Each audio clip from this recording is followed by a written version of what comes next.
All right, my favorite unit in grade 9 science is ecology. And ecology, the word itself, comes from the Greek ekos, meaning house, and ology, to study. So it's literally the study of our house. And in this sense of the word, it's not the study of the buildings that surround us, but it's the study of the living ecosystems that support life on Earth. As we spend more time connected to screens and indoors, we start to value living ecosystems a little less, but they support life on Earth.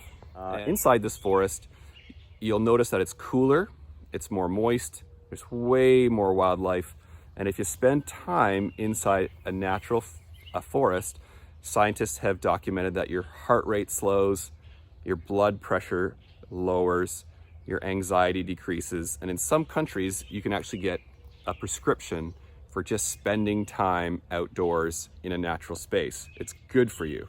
Not only is it good for your mental and physical health, it actually supports life on Earth. So forests clean the air we breathe, they filter and clean and slow down the water that we drink, and they create soil. So the ground underneath me, all those rotting sticks and logs, are turned into soil.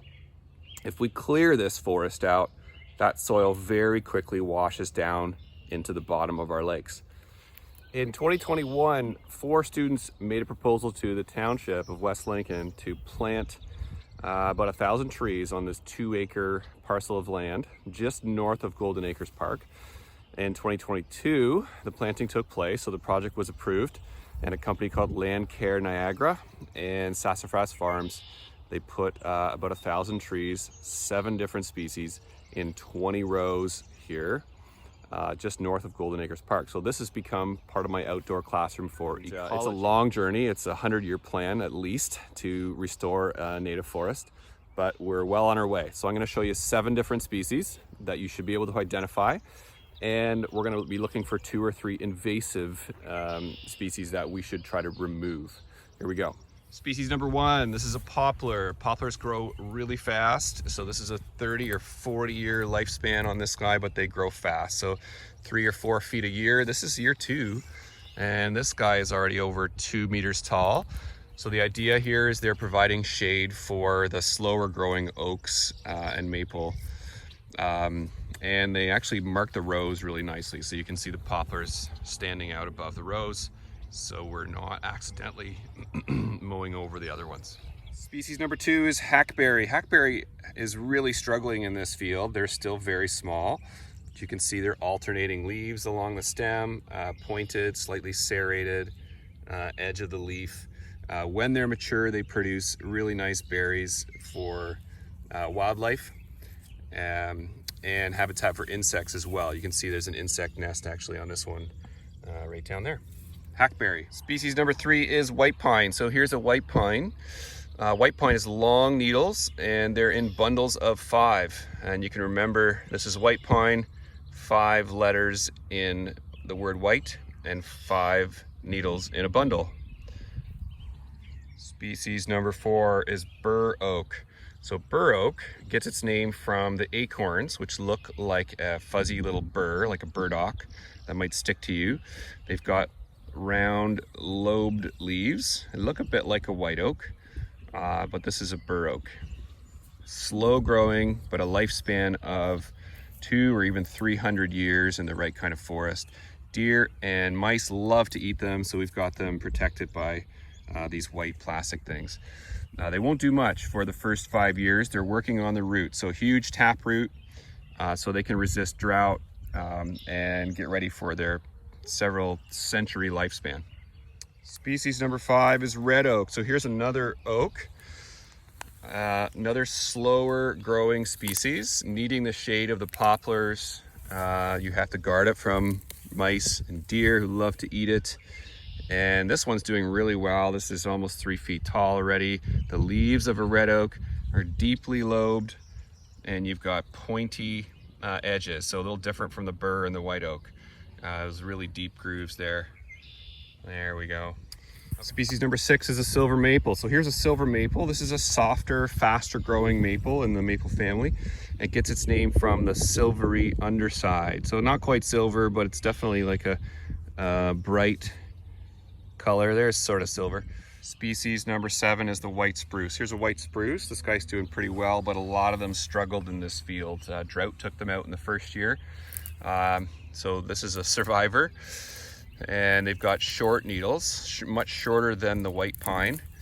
A little softer too, and this is kind of the traditional Christmas tree that people like to use. Nice, really nice smell. You can see the new growth is a paler green on top. I want to point out a couple of invasives that you should be able to recognize, and if you see them, we're going to try to remove them. As you try to regenerate a plot like this, 2-acre area next to a mature forest, you're going to get birds coming in and dropping seeds from all over the place. So one species that has moved in, which can create monoculture, is this teasel.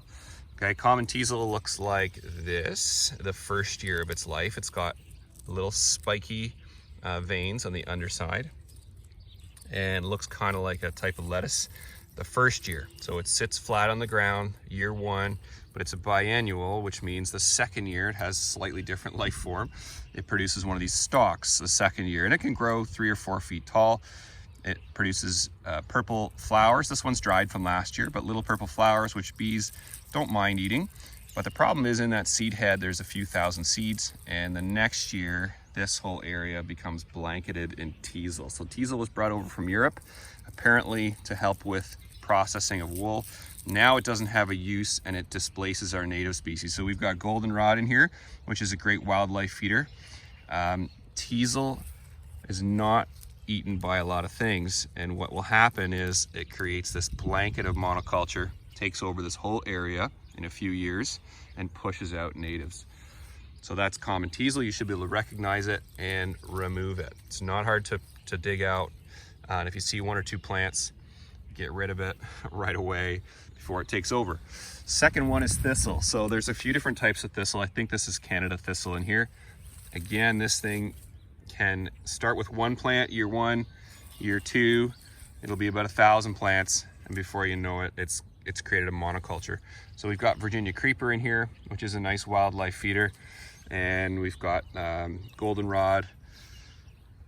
There's some vetch in there, but thistle, after a few years, will push everything out and create this massive patch of prickly, annoying plants that really aren't eaten by a lot of things.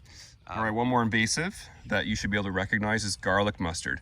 So garlic mustard was brought over as an herb by European settlers. It did have a use. It is slightly edible, I think, in the root, but it creates monocultures and pushes out native species, just like teasel and thistle. So this garlic mustard is on the edge of the mature forest, between the new forest and the old. You can see it's sort of heart-shaped leaf. It's got a tall stem. At the top of the stem are these seed pods. So this is a small one. This one isn't too tall, but I'm gonna pull it out because after a few years I've seen garlic mustard take over an entire forest edge.